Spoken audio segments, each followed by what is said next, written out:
Muy buenas compañeros, espero que se encuentren muy bien. El día de hoy vamos a hablar sobre lo que es la tromboembolia pulmonar. Para comenzar vamos a definir qué es tromboembolia pulmonar, lo que es tromboembolia pulmonar venosa y los factores de riesgo que nos van a conllevar a padecer esta patología. La tromboembolia pulmonar en nuestros libros de texto nos definen como la obstrucción de una arteria pulmonar por material que ha viajado hasta los pulmones desde otra parte del cuerpo a través del torrente sanguíneo. El trombo procedente de las venas profundas de las piernas y los brazos presenta el tipo más frecuente de material que se produce émbolos en los pulmones, proceso conocido como tromboembolia venosa. Además de las embolias pulmonares trombóticas, material no trombótico, es decir, que no sean coágulos, también pueden embolizar el pulmón. Este material comprende lo que es grasa, aire, líquido amniótico, células tumorales, talco en los adictos a drogas intravenosas y diversos dispositivos médicos. Teniendo en cuenta esto, la definición simple sería la oclusión total o parcial de la circulación pulmonar, ocasionada por un coágulo sanguíneo proveniente de la circulación venosa sistémica, incluidas las cavidades derechas y que dependiendo de su magnitud pueden o no originar síntomas. Se produce por el impacto de un coágulo en alguna rama del lecho arterial pulmonar. Cuando hablamos de la epidemiología, la tromboembolia pulmonar venosa, que incluye la trombosis venosa profunda y la embolia pulmonar, es la tercera causa más frecuente de muerte cardiovascular después del infarto de miocardio y el accidente cerebrovascular.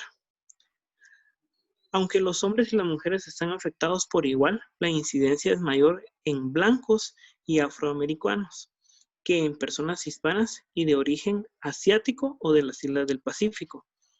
Aproximadamente un tercio de los pacientes con tromboembolia venosa consultan inicialmente con embolia pulmonar. El resto tienen una tromboembolia venosa pulmonar sola, pero tienen embolia pulmonar clínicamente silenciosa en el 10 al 15% de los casos. La mayoría de los pacientes en la unidad de cuidados intensivos tiene uno o más factores de riesgo de tromboembolia venosa pulmonar. La incidencia va a oscilar en el 15 al 33%. Cuando hablamos de pacientes neuroquirúrgicos, esta incidencia puede llegar del 22 al 35% e incrementar cuando tenemos un daño agudo a la médula espinal hasta el 50 al 80% de los casos de tromboembolia pulmonar. Entonces, ¿qué factores de riesgo tenemos cuando hablamos de la probabilidad de padecer una tromboembolia pulmonar o una tromboembolia pulmonar venosa? Hablando de lo que es la edad avanzada, personas mayores de 70 años, personas que tengan antecedentes de una tromboembolia venosa anterior, la inmovilización prolongada, más de 3 días, cirugías mayores, principalmente lo que es la reconstrucción o una cirugía ortopédica de cadera, la insuficiencia venosa crónica, la quimioterapia, la terapia anticonceptiva oral, el embarazo y la obesidad también son factores de riesgo. Pero esos factores de riesgo, ¿cómo los podemos determinar? Cuando hablamos de quimioterapia, estamos diciendo que la persona presente un cáncer activo o que tenga un daño neurológico, personas que se encuentran en viajes prolongados, las personas que son portadoras de catéter venoso central, la insuficiencia cardíaca congestiva, enfermedades inflamatorias intestinales, síndrome nefrótico y lo que es el aumento de la homocisteína corporal. Las condiciones sanguíneas que nos pueden ayudar a poder determinar si estas causas son externas o adquiridas, en el caso de las que acabo de mencionar anteriormente, o son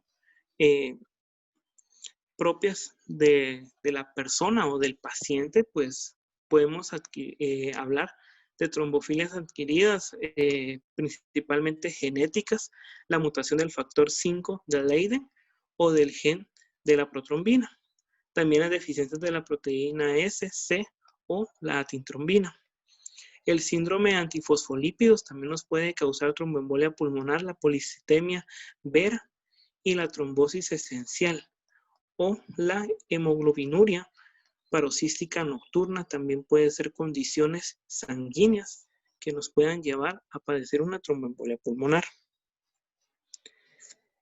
¿Cómo vamos a clasificar los factores de riesgo?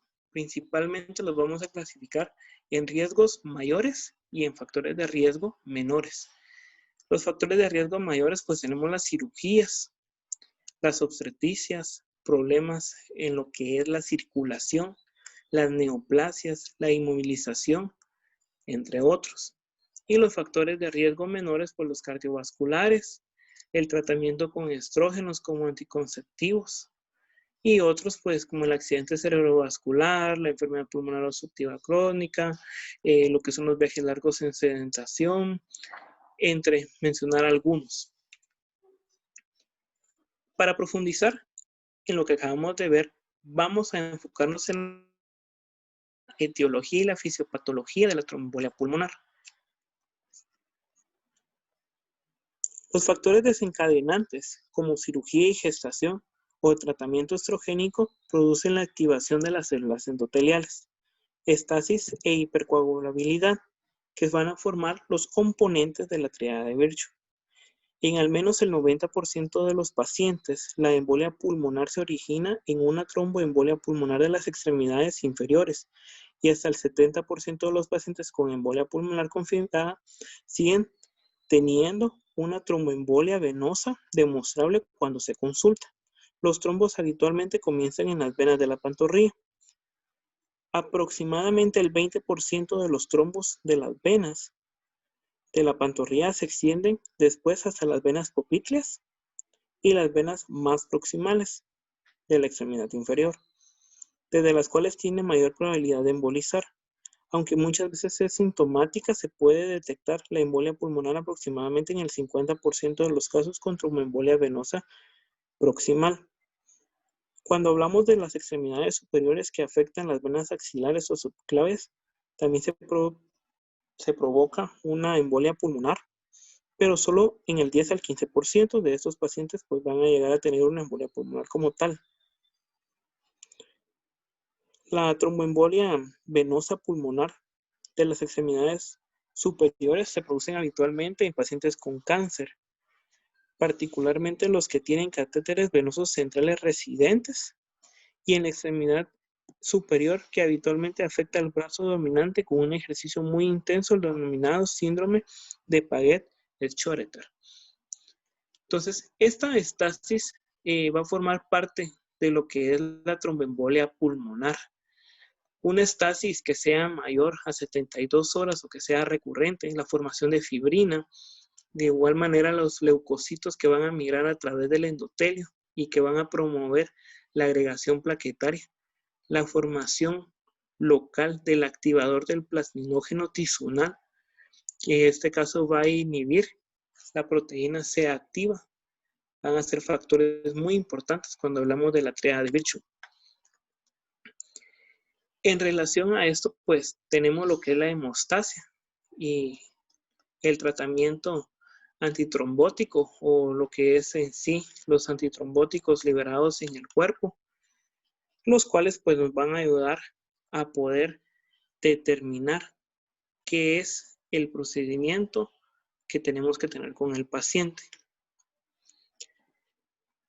En relación a los procesos fisiológicos adquiridos en el caso del embarazo y el puerperio, aumenta de la distensibilidad y la capacitancia venosa, va a provocar la dificultad para el retorno venoso por compresión, que conlleva la elevación de las cifras de los factores 2, 7 y 10 de la cascada de coagulación, provocando un incremento de la generación de la fibrina. A su vez, vamos a tener una disminución de los niveles de la proteína C e inhibición del sistema fibrinolítico y pues por conllevante los procesos patológicos o las enfermedades como las trombofilias hereditarias o primarias, la sepsis o las neoplasias.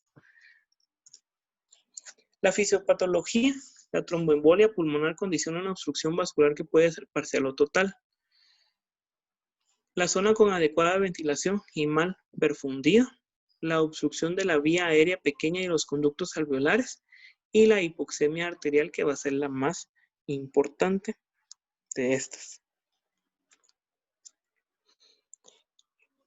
El efecto clínico de la embolia pulmonar va a depender de la magnitud de la reducción del flujo sanguíneo pulmonar del marco temporal en el que se produzca la obstrucción vascular y la presencia o ausencia de enfermedades cardiovasculares previas.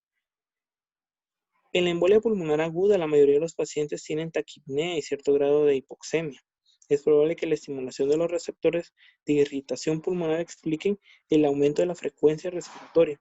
La obstrucción de las arterias pulmonares contribuyen a la hipoxemia, al aumento del gradiente alveolo arterial, de presión parcial de oxígeno que refleja la transferencia ineficaz de oxígeno a través de los pulmones.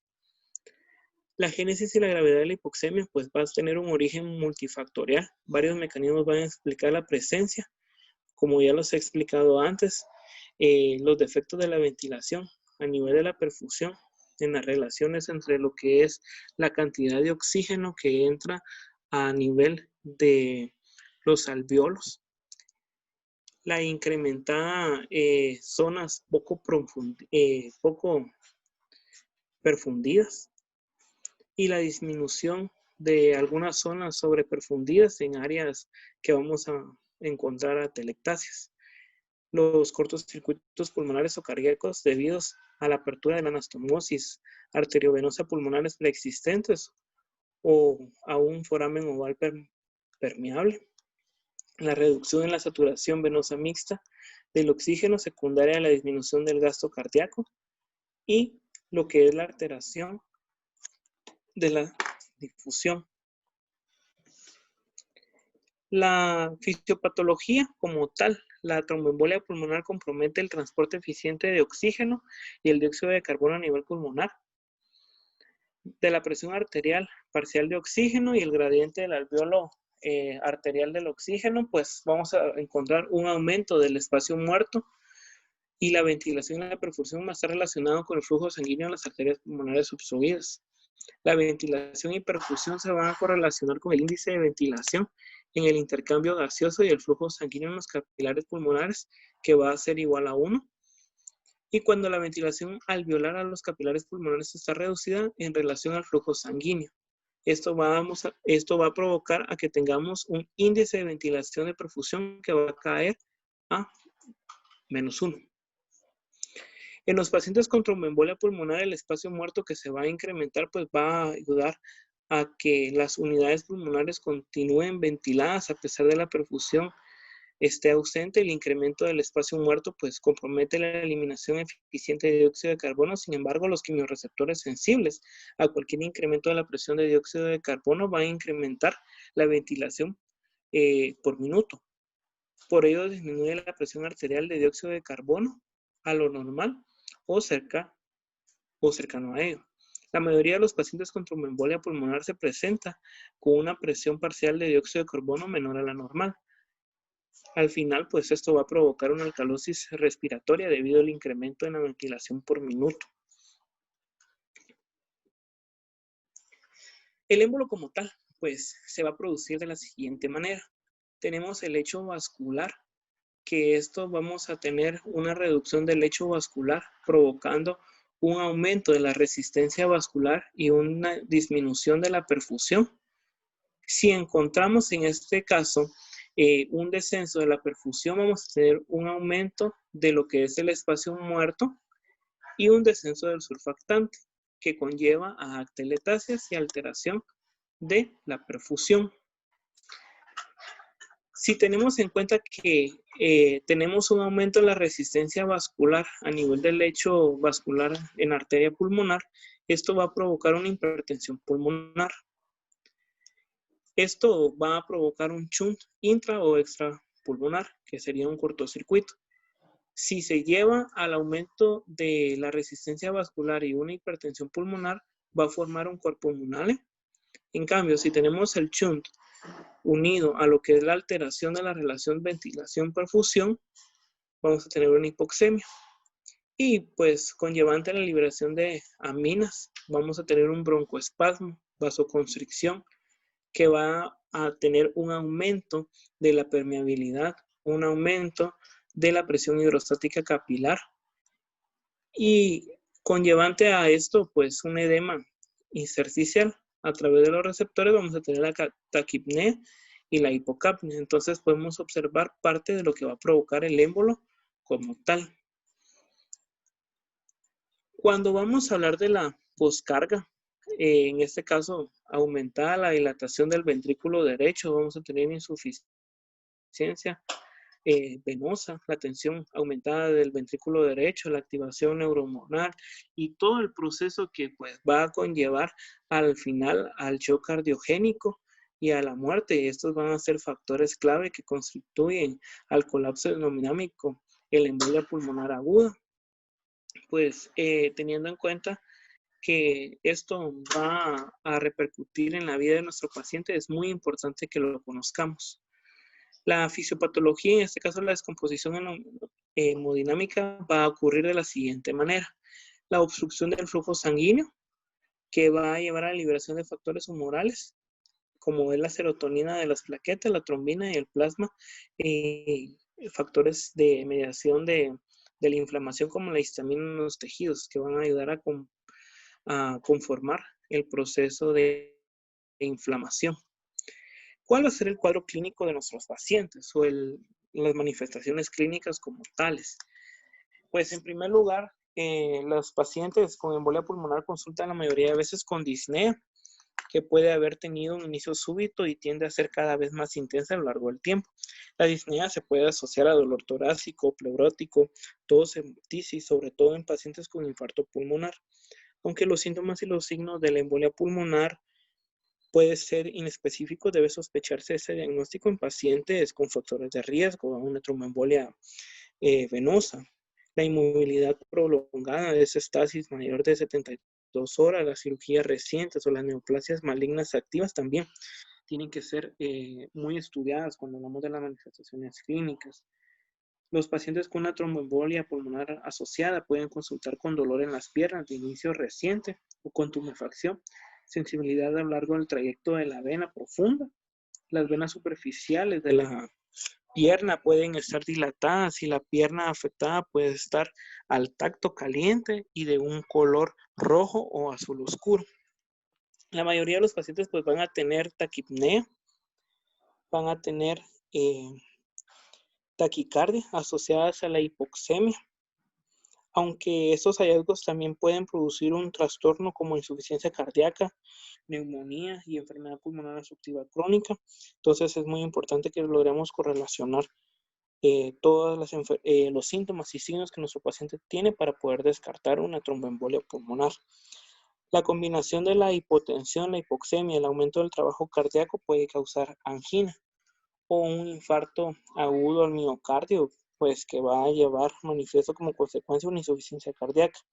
Algunas veces en el caso de la exploración física podemos encontrar que las venas yugulares pueden estar distendidas si se produce insuficiencia cardíaca derecha. El segundo tono cardíaco puede estar muy desdoblado como un componente pulmonar intenso por el retraso del vaciado del ventrículo derecho. En embolia pulmonar masiva vamos a observar una hipertensión pulmonar aguda, puede haber acceso ventricular derecho. Entre la exploración física, la taquipnea, la taquicardia y la hipotensión va a ser muy importante. La cianosis, la obstrucción de la arteria venosa, no tiene una suficiente relación entre la perfusión y la ventilación, puede provocar cianosis. Hasta el 7% de los pacientes van a llegar a padecer una fiebre. En exploración precordial, datos de hipertensión pulmonar, incremento de la intensidad del segundo ruido pulmonar, el desdoblamiento fijo del mismo o incluso un soplo sistólico en el foco pulmonar con reforzamiento inspiratorio. La exploración pulmonar pues, puede ser normal y puede haber estresores finos y derrame pleural. La evaluación de las extremidades superiores es lo que les acabo de mencionar, pues generalmente se da lo que mencionamos de la sensibilidad a nivel de las venas profundas y el trayecto que éstas llevan. ¿De qué manera vamos a diagnosticar?